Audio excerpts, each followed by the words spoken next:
Forex trading irratti akka beginnerii tokkotti terminoloojii isin beekuu qabdan keessaa inni jalqabaa fi arra kan qabadee dhufe pairii kan jedhamudha. Forex keessatti pairii jechuun maallaqa biyyoota lama wal bira qabanii gatii isa tokko gatii isa biraatiin agarsiisuu jechuudha. Fakkeenyaaf Euro USD irratti Euroon currency yookiin maallaqa biyyoota Europe yoo ta'u, USD immoo currency yookiin maallaqa biyya Ameerikaadha.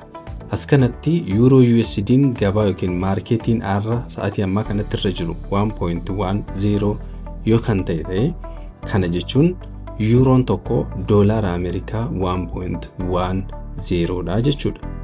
As kanatti itti dabalataan wanti isin beekuu qabdan bakka pairii Euro USD jedhu kanatti Euroon maallaqa jalqabaa yoo ta'u, maallaqni lammeessoon immoo USD ta'uun isaan beekama.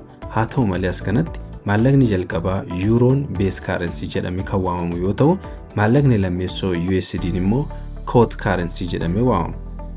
Yoo pairii yookaan Euro USD bitte maallaqa jalqabaa Euro bittee maallaqa lammeessoo immoo USD gurgurtee jechuudha.